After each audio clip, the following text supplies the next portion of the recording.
찬양대 오늘같이만 하면 좋겠어요. 너무 잘했어요. 그렇죠? 고맙습니다.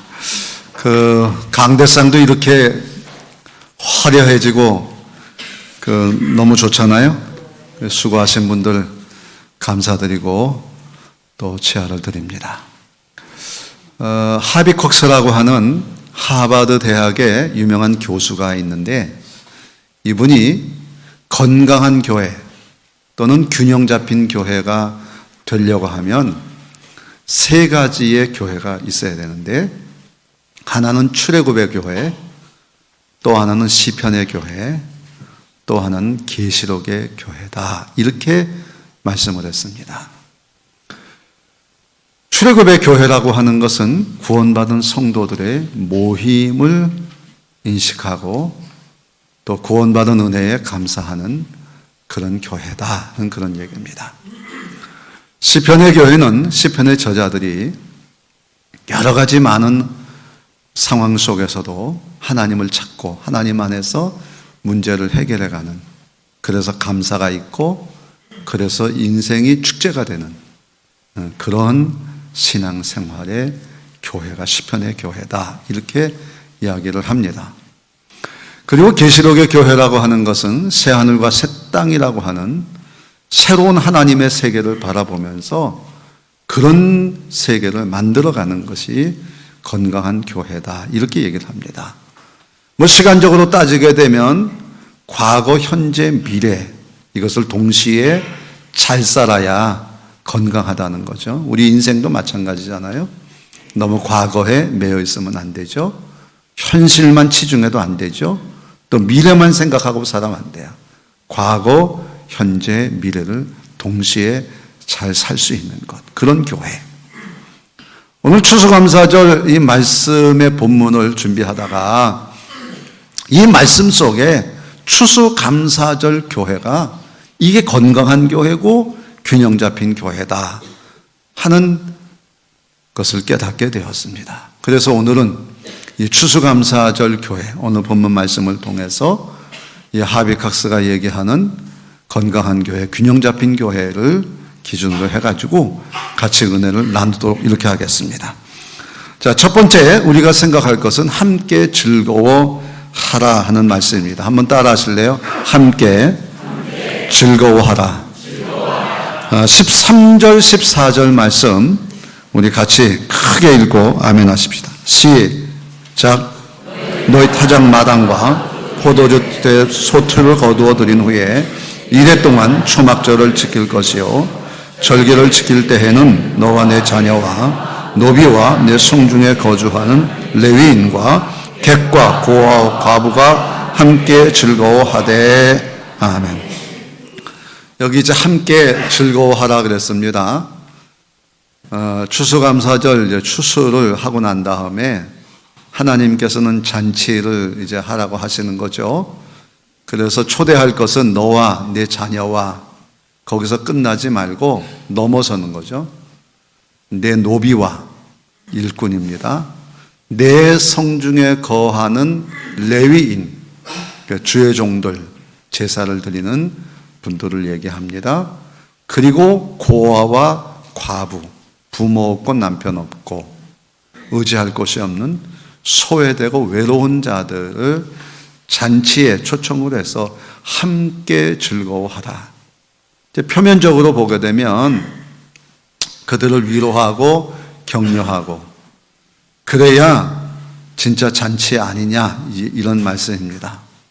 그러나 이 말씀을 내면적으로 깊이 들여다보면 하나님께서 함께 즐거워하라 하는 이 말씀 속에는 아까 이야기한 대로 나는 가난한 사람을 줬다, 이것으로 끝나는 게 아니고 나도 즐거워야 돼요.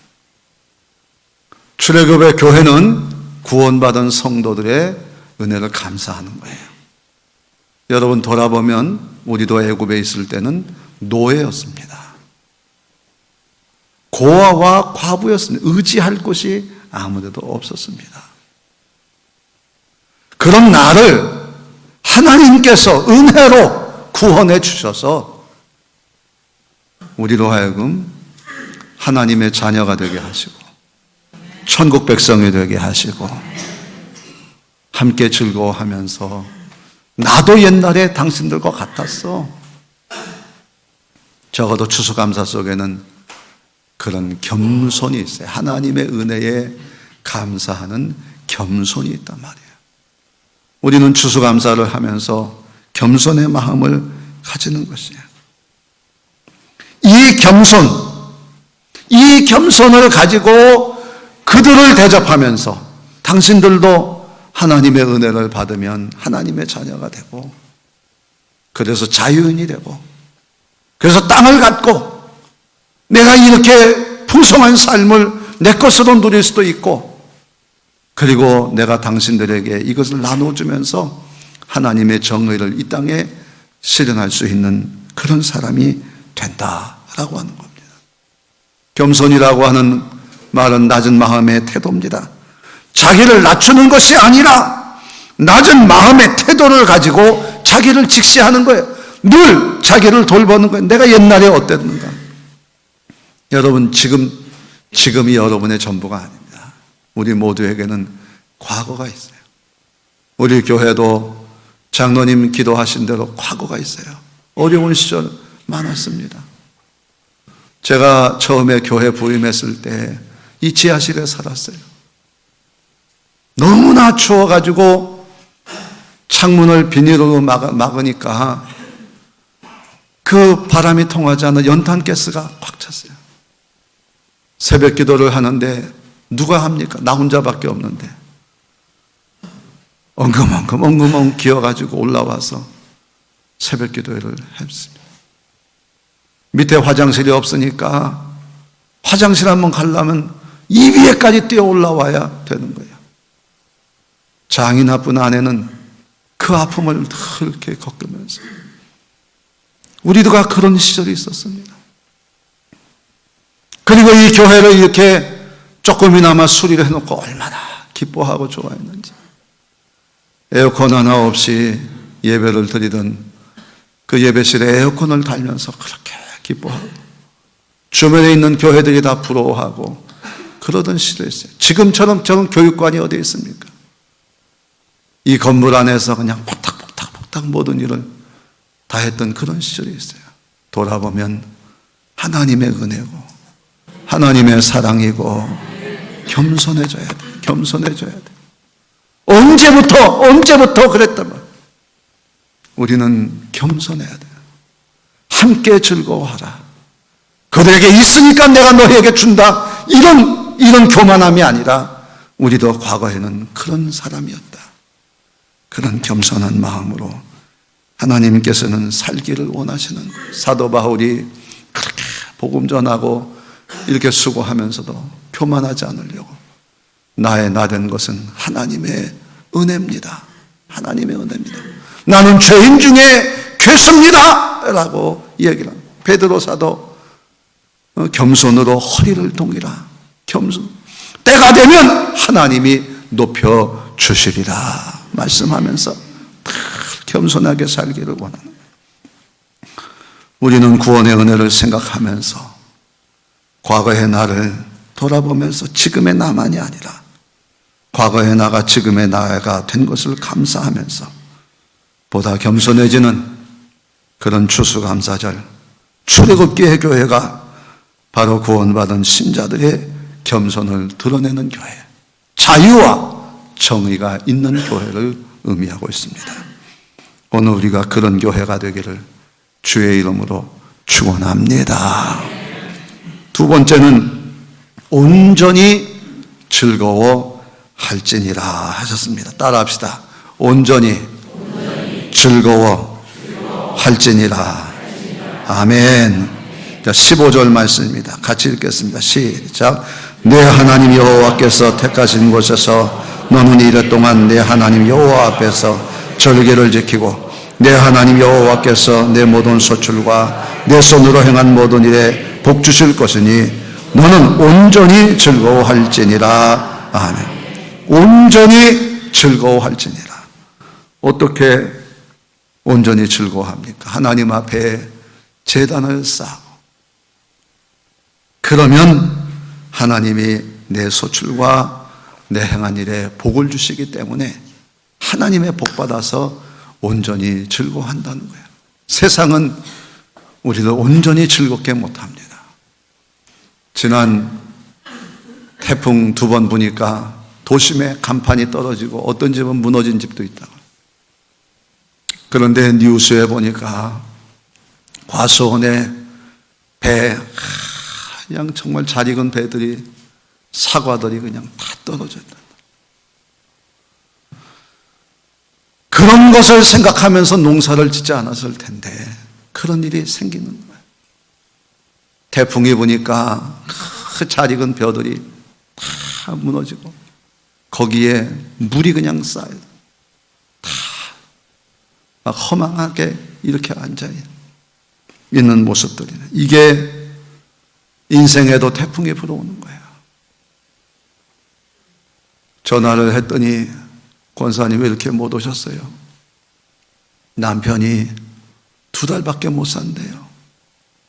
깜짝 놀라서 아니 어떻게 힘도 장대하고 매일같이 헬스도 하고 그래서 참 나이가 70이 돼도 그냥 건강한 그런 분인데 급성으로 갑상선이 그냥 암이 생겨가지고 2달밖에 못 산대요. 그렇게 교회 가자고 그래도 목사님은 좋아하면서 교회를 잘 못하고 그래서 정리하란대요. 독도에서 헬리콥터가 그냥 떨어지다. 진영 장관을 만났더니 헬리콥터 타고 독도 갔다 왔다. 아니 헬리콥터 타고 떨어졌는데 어떻게 헬리콥터 타고 갔다 왔냐고. 목사님 헬리콥터가 그렇게 무서운 거예요. 무서운 거예요. 우리는 예상치 못한 그런 시대를 살아가 온전한 것이 아무데도 믿을 데가 없습니다. 여러분 아시는 것처럼 탈북 동포가 40대 엄마가 초등학생 어린아이하고 굶어 죽었어요. 북한에서 굶어 죽어 못 살겠다고 대한민국 오니까 여기서 또 굶어 죽었다. 기자가 엄마는 이 방에서 죽고 아이는 저 방에 죽는다. 만약에 아이가 먼저 죽었으면 엄마가 끌어안고 죽었을 텐데 따로따로 죽은 거 보니까 엄마가 먼저 죽고 애가 나중에 죽어. 배고파서 얼마나 냉장고 열어보니까요 아무것도 없고 고춧가루 요거 하나만 요만큼. 대한민국도요 굶어 죽은 사람이 있다는 거예요. 이 어느 것도 안전한 곳이 아무데도 없어요. 경제가 어렵습니다. 다들 힘들어 하잖아요. 교회도 어렵습니다. 태풍이 한국 교회에 크게 불어오고 있습니다. 문 닫는 교회도 있고 분쟁 중인 교회도 있습니다. 중요한 것은 하나님께서 추수 때에 풍년에만 하나님 앞에 예배를 드려라가 아니라 흉년 때 해도 하나님 앞에 예배를 드리게 하시는 거예요. 왜? 하나님 온전한 즐거움을 주시기 위해서. 여러분 잘 아는 헨리 나우엔이라고 하는 영성가가 있습니다.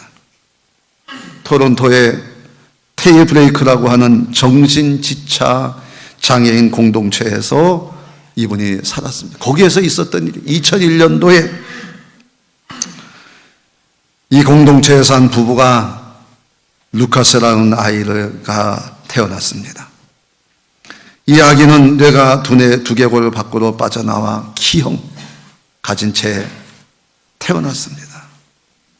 어린 생명이 호흡곤란으로 죽을 수밖에 없는 운명으로 태어나서 예상 수명은 15분이라는 거예요. 그러나 기적적으로 루카스가 17일간은 살았습니다.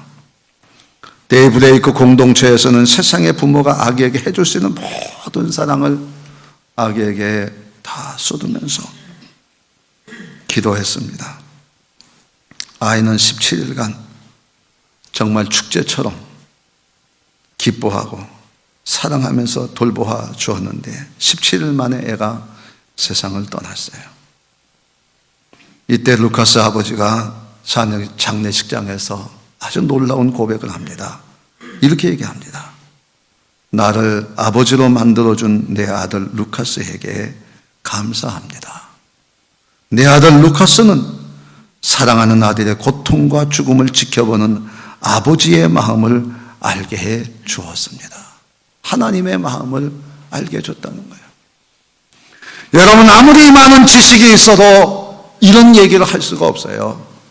이것은 그리스도 안에서 범사에 감사하라. 이는 그리스도 예수 안에서 너희를 향하신 하나님의 뜻이니라. 하나님 안에서만 이런 얘기 할 수가 있는 거예요.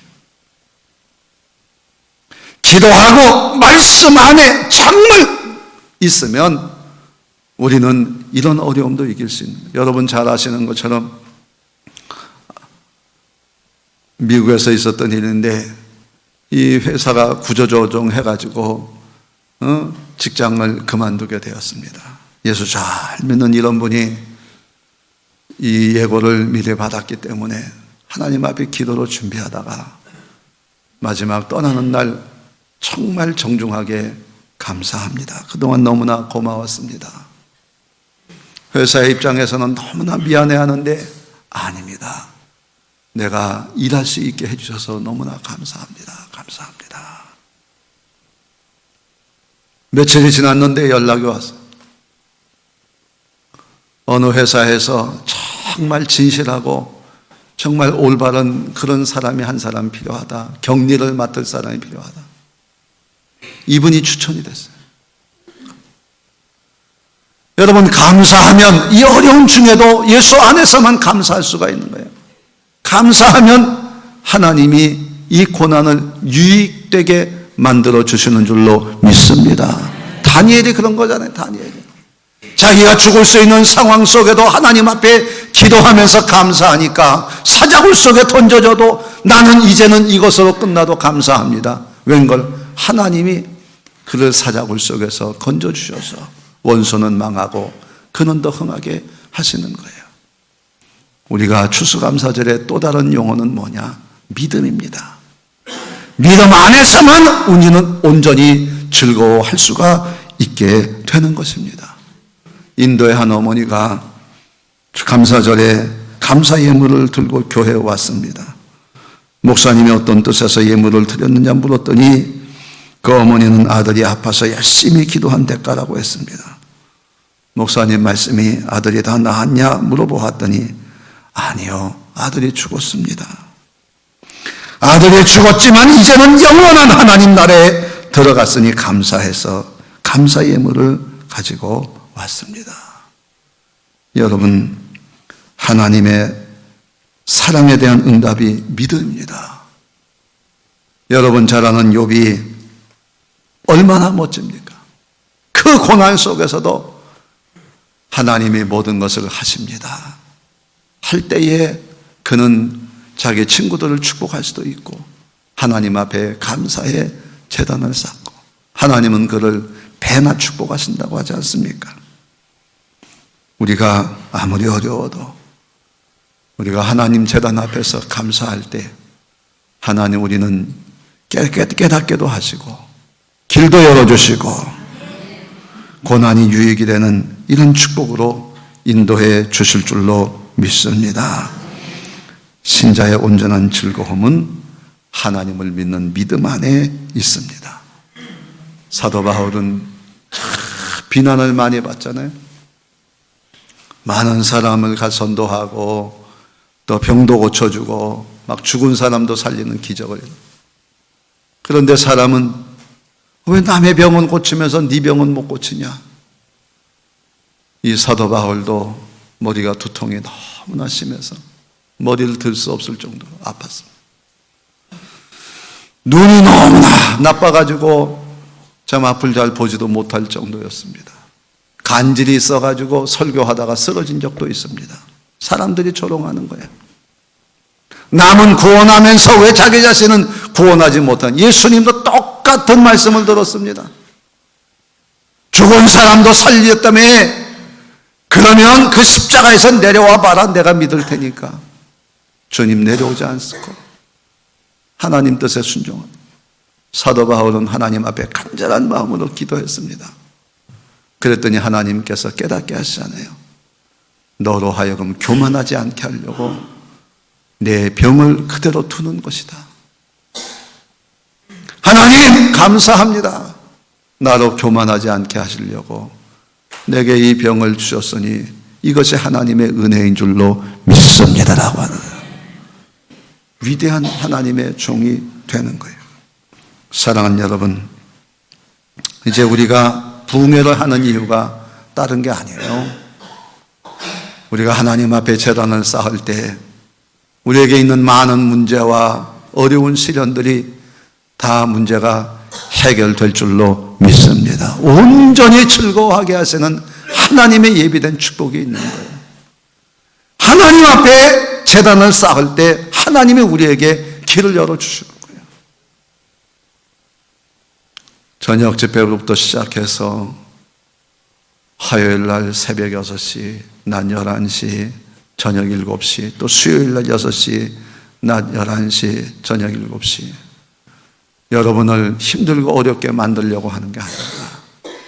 오늘 하나님은 우리의 모든 문제를 주님의 제단 앞에서 다 해결하시고 역사해 주실 줄로 믿습니다. 기도할수록 우리는 온전한 즐거움이 생기는 겁니다. 오늘 추수감사절에 온전한 즐거움을 얻는 하나님의 믿음의 사람이 다 되기를 주의 이름으로 축원합니다. 마지막으로 그 힘대로 드릴지니라 했습니다. 따라합시다. 그 힘대로 드릴지니라.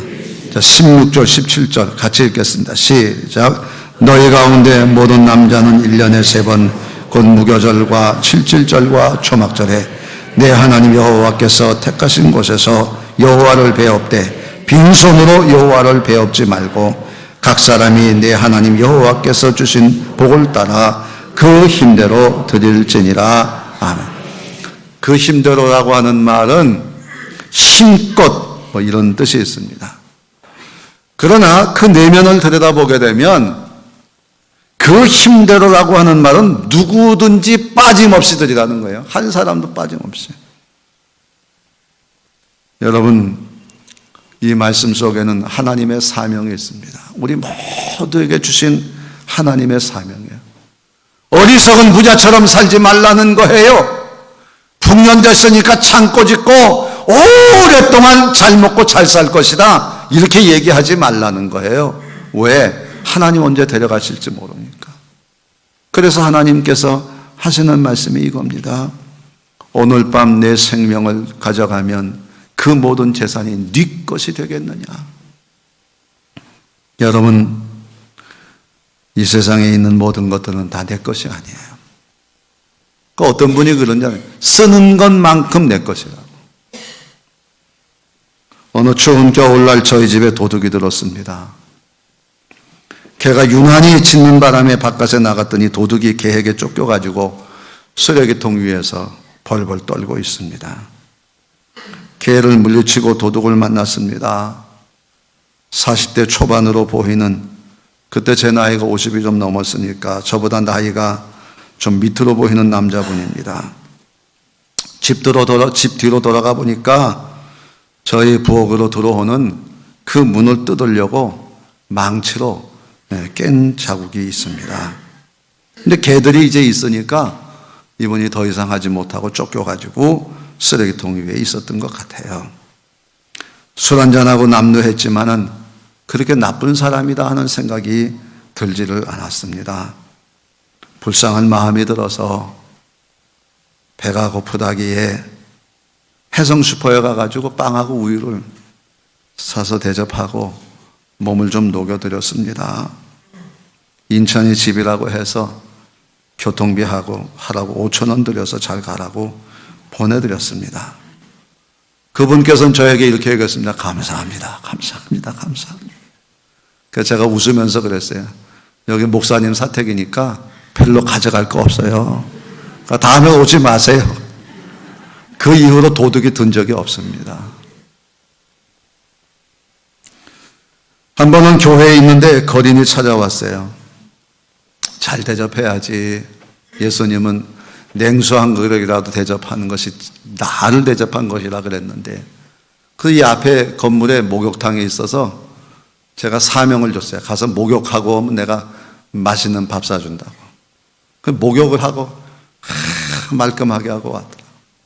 그래서 1층에 식당에 있어서 식당에 가가지고 또 식사를 대접을 이렇게 했어요. 그랬더니 이분이 눈물이 이렇게 글썽이면서 저한테 돈은 주는 분은 있는데 이렇게 목욕도 시켜주고 밥도 사주시고 참 그런 분이 없습니다. 그래요. 힘내세요. 그분이 다시는 우리 교회 찾아오지 않더라. 늘 제 마음속에는 한 가지 소원이 있습니다. 하나님, 예수님 때문에 내가 살고 예수님 때문에 이 오늘도 사는 것처럼 하나님, 나도 예수님처럼 많은 사람들에게 주님의 사랑 전하며 살게 해 주옵소서. 내가 가진 건 많아서가 아닙니다. 이 다음에 부자가 돼서 하는 게 아니에요. 난 지금 하고 싶은 거, 지금 하는 거. 제가 여기에 에코백이 하나 있는데 여기 이제 어머니를 기억한다는 이런 에코백을 제가 선물을 받았습니다. 교회 옆에 사시는 어르신이 세상을 떠났다 그래서 제가 문상을 갔어요. 그 어르신이 제가 전도를 했더니 몸이 아파서 자주는 못 오지만 휠체어 타고 한 2번 우리 교회 와서 1층에서 예배를 드렸던 적이 있습니다. 인사를 하니까 그 아드님들이 그렇게 고마워하고 좋아해요. 그러더니 엊그저께 전화가 왔어요. 목사님, 제가 너무 감사해서 이 에코백을 좀 만들어 가지고 내가 선물로 교인들에게 드리고 싶습니다. 분명한 거는요, 심는 대로 거두는 거예요. 내가 얼마나 많은 재산을 들여서 그들을 한 게 아니라 이들의 손을 잡아주니까 이들이 감사하고, 정말 내 소원이 있는 거는요, 이 교회 때문에 정말 이 동네가 정말 새하늘과 새 땅이 되게 해 주옵소서. 계시록의 교회를 만드는 거예요. 새하늘과 새 땅입니다. 교회 때문에, 예수 때문에, 예수 믿는 사람 때문에 이 동네가 너무나 행복해지는 거예요. 나는 동네 사람들에게 그랬습니다. 우리 교회 때문에 땅값이 올라갈 거니까 기대하라고. 이분들이 이 개발이 돼가지고 막 땅값이 올라가니까 동네 분이 저보고 그래. 목사님 말씀대로 됐습니다. 교회 때문에, 목사님 때문에 우리 땅값이 이렇게 올랐어요. 기억하고 또 그렇게 말들을 해주시는 거예요. 여러분, 그래야 되지 않겠습니까? 난 지난번 마을 장터에서 이걸 준비하느라 정말 애쓰고 수고하는 분들 너무나 감사했어요. 너무나 감사했어요. 비너도 만들고 또 그냥 집에서 팔이 끊어져라 그냥 수세미도 만들어 오고 막 음식 준비도 하고 이렇게 하는데 그 돈을 얼마나 버느냐가 아니고 우리 동네 사람의 손들을 한번 잡아주는 거예요. 그런 교회, 나는 이 교회가 너무나 자랑스럽고 난 감사하고, 그래서 어저께 밤에 저한테 전혀 모르는 분이 전화가 왔어요. 목사님, 우리 교회에 와서 한번 말씀 좀 전해 주십시오. 교회 얘기를 좀 해 주십시오. 그래서 4인 4색 무슨 뭐 부흥회인가를 하는데 나보고 와서 얘기를 해달라는 거예요. 나는 우리 교회가 너무 자랑스럽고 여러분들이 너무 자랑스럽습니다. 이동선 목사님 목뼈 부러져가지고 운동하다가 다이빙하다가 이렇게 탁 부러져가지고 여 밑에 전혀 쓰지 못할 때 여러분들이 19년을 부목사로 참 대우하고 지금은 장애연금을 총에서 받지만 이렇게 대우해 준 거 내가 평생 잊지를 못합니다. 여러분 정말 고맙습니다. 고도선 목사님 장례식 마쳤지만 고 목사님 미국 생활 어렵다고 하니까 여러분들이 그 어려운 IMF 때에도 500불씩 보내드려서 생활하게 하셔서 감사하고, 돌아가시기 전까지는 200불씩 또 이렇게 해서 참 목사님이 얼마나 감사하고 저한테 막 구구절절히 감사하다 그러는지, 나는 이제 얼마 안 되면 죽을 것 같으니까 조사 써달라고 하시고 한 달 만에 세상을 떠나셨어요. 우리 교회 때문에 너무나 자랑스러워 하시고 그냥 사모님도 그렇게 기뻐하시는데, 여러분은 진짜 좋은 교회, 좋은 교인들입니다. 여러분 감사합니다. 나는 우리 교회가, 나는 그런 교회 난 되기를 바랍니다. 제가 저희 교회가 요양원을 하니까 우리 교회의 소식을 들은 제가 잘 아는 정말 존경하는 나이 많은 장로님이, 목사님 나도 같이 협력하고 싶습니다. 그래가지고 요양원에 이 하는 일 잘하라고 1년에 1,000만 원씩 헌금을 해주시는 거예요. 1,000만 원씩. 다 여러분들이 이렇게 열심히 하니까 돕는 손길도 있고 격려하는 손길도 있고, 난 우리 교인들이요, 이 요양원 헌금한다, 뭐 선교사님 오신다 그러면 정말 어려운 분들이요, 이게 먹을 것도 없을 텐데요. 아닙니다. 남을 돕는 일에는 이렇게 해야 됩니다. 이렇게 헌금하시는 거 보면은 진짜 내가 좋은 교회 목회하는구나, 진짜 이분이 부자구나 하는 그런 생각이 듭니다. 우리 교회는 여러분 보시는 대로 그렇게 부자가 없습니다. 권력 가진 분들도 없습니다. 사회적 지위 크게 가진 분도 없습니다. 그러나 한 가지는 분명합니다. 마음이 부자입니다. 그런 분들이 모여서 이 교회를 이루어가고 있는 것을 얼마나 감사한지 모릅니다. 저도 절기 헌금뿐만 아니라 모든 헌금에서 힘에 지나도록, 사도 바울이 헌금은 힘에 지나도록 해라. 왜? 그 헌금이 예루살렘 교회에 가난하고 어려운 사람들에게 사용될 것이니까. 여러분, 우리의 헌금도 아까 왔던 분들 같이 밥 먹고 그냥 즐기고 끝나는 게 아닙니다. 바로 그분들의 위해서 사용되는 거예요. 내 성중에 거하는 레위인을 위해 사용되고, 그리고 고아와 과부와 나그네를 위해서 사용하라고 하나님이 우리에게 말씀하시는 겁니다. 제가 절기헌금 작정된 거 11조로 한다. 그러니까 야, 목사님이 돈이 많은가 보다. 여러분, 많아서 하는 게 아닙니다. 남아서 하는 것도 아닙니다. 물론 책임감도 있습니다만은 나도 하나님 앞에 정말 사랑받고 이 사랑 증거하면서 살기를 원하는 것입니다. 계시록의 교회처럼 새하늘과 새 땅이 되는 우리 한남제일교회, 하나님이 크게 축복하시고 은혜 주실 줄로 믿습니다. 건강한 교회는, 하비각서는 얘기합니다. 출애굽의 교회, 하나님의 구원의 확신이 있는 자유와 정의로운 교회, 함께 즐거워하는 교회입니다. 두 번째는 시편의 교회입니다. 하나님을 만나서 하나님 안에서 문제를 해결해가고 감사와 축제로 하는 교회입니다. 우리 교회는 이 예배마다 은혜가 넘쳐요. 하나님의 은혜가 있습니다. 하나님께서 여러분의 모든 문제를 해결해 주실 줄로 믿습니다. 믿음의 교회입니다. 그리고 세 번째는 그 힘대로 사명을 가진 교회입니다. 오늘 여러분의 손잡음이 이 지역을 살리고 한국교회를 살리고 세계교회를 살리는 놀라운 역사 있게 될 줄로 믿습니다.